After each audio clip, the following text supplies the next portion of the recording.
Aquarius, hi! Welcome to Mr. Queen PH. At ito ang inyong energy update ngayong September 16 to 30, 2024. Ayan. So if you are interested in private readings, meron tayong link sa description. At sa pinned comment, pakicheck nyo na lang yung information kung paano mag-book for a private reading. Okay, let's see Aquarius. What's coming to you? Energy update September 16. Wow, new life.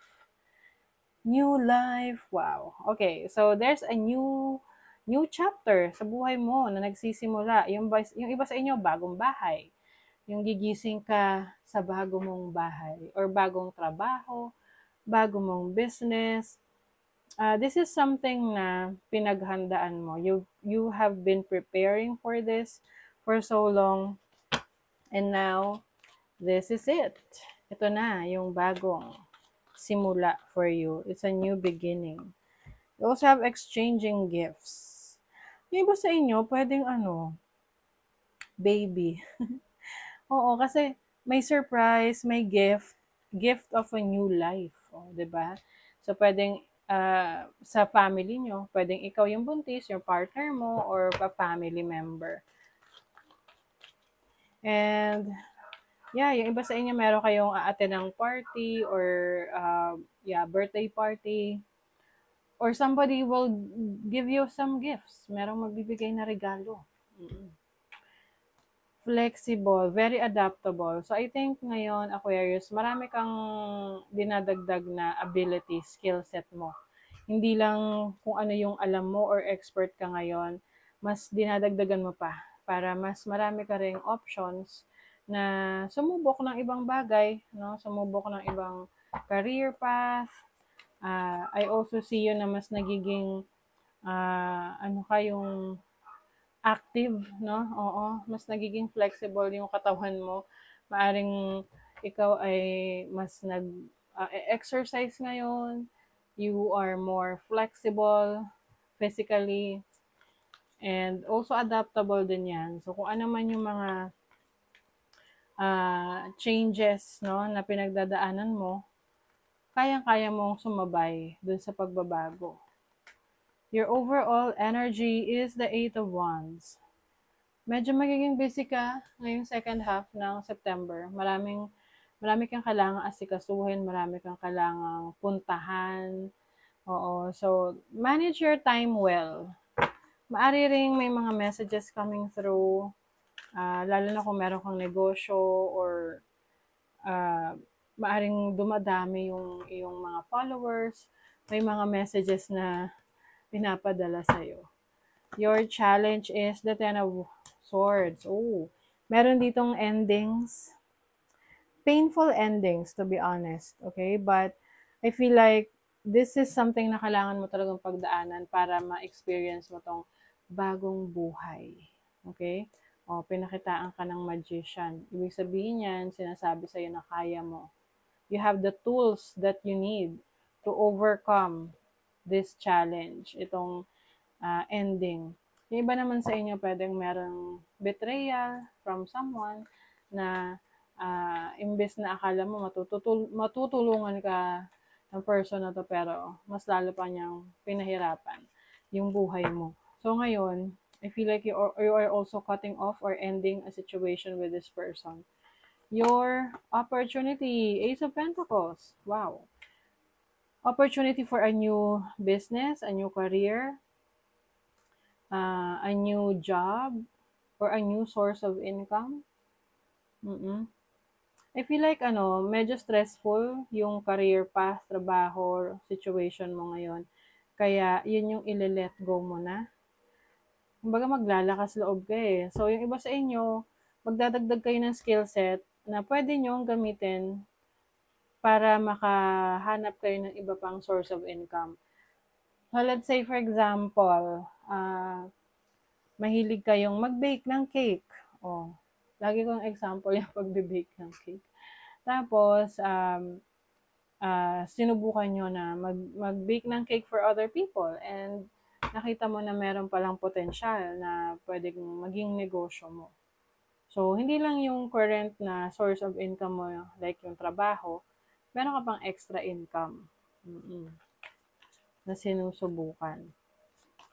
Let's see your blessing. You have the Seven of Wands. So as a blessing, you will stand your ground. Kumbaga, you will not let anyone to take advantage of you. I feel like there's so much protection around you, Aquarius, na kahit na wala kang gawin, you are protected because ang mga Aquarius, ruled yan ng Saturn, and Saturn is karma. So, yung mga Aquarius tsaka Capricorn, kapag merong gumawa ng kalokohan sa kanila, kinakarma agad. Same with them, na pag may ginawa yung kalokohan, nakalokohan yung Aquarius at Capricorn, mabilis rin silang karmahin. Oo. So, let's see your money, career, finances. You have the Two of Pentacles. Ayan, no? Look at that. So, this is double sources of income or multiple sources of income. Wow, Ten of Pentacles. Yung iba sa inyo may pinag-iipunan, trabaho. Wait, merong pinag-iipunan na bahay, sasakyan, or pagpapagawa ng bahay dahil sa trabaho ninyo. Some of you will also fulfill yung mga pangarap ng inyong mahal sa buhay, family ninyo, for them. For example, yung pangarap ng parents mo, makabili kayo ng lupa, makapagpa-renovate ng bahay. So, you'll be able to do that. You have the Five of Wands. Nako, I feel like there's some sort of pressure sa inyo para makapag-provide. Mag-provide sa family. Kaya siguro mas pinupush nyo yung sarili nyo na mas maging productive.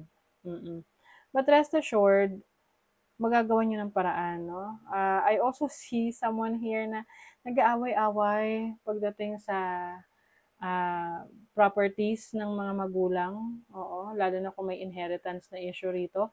Pwede ring sa lola pa yan, lolo, lola, na yung magpapamilya nag-aaway-away sa inheritance. Oo. Let's see your money, career, money, career, love life, ano ba? Three of Cups, the Star, and the Ace of Wands. Okay, if you're single, I am seeing a new spark, like a new, parang, kakikiligan. Ayan. Maaring you will meet someone na kikiligin ka para magiging crush mo or crush ka or merong person na interesado sa'yo. Pwedeng mamimit mo to through your friends or through an event na pupuntahan mo. Pwedeng party, tapos may common friends kayo. Ipapakilala kayo sa isa't isa. But if you are already in a relationship, I think meron kayong kumbaga kulang kayo sa oras at panahon sa inyong karelasyon na you will try to bring back that spark in your relationship. So ngayon mas lalabas kayo, you will also find time, lalo na yung may mga asawa, may mga anak na, o asawa at anak na nakafocus lang lagi sila sa mga anak at hindi na sila nakakalabas as magjowa, as mag-asawa. So I think you will find time, no? Spend time with your loved ones, with your romantic partner. O diba, hard work ahead. Marami ka talagang kailangan gawin, asikasuhin ngayong second half ng September, especially in your work. Disappointed in a friend or lover. Nako, may disappointment. Pwedeng meron kang ine-expect sa kanya na hindi niya na ibigay. So, syempre, you will feel disappointed about it. I think pag ganito, kailangan rin alamin mo yung punot dulo bakit hindi niya na-deliver yung expectations mo para klaro sa'yo. Someone new, oh my God, someone new is entering your life, Aquarius. So, meron talagang bagong person na darating. Lalo na kung single ka, meron magpapakilig sa'yo. Can be pareho mong Aquarius, no? Or an Earth sign, Taurus, Virgo, Capricorn. So, let's see the final message.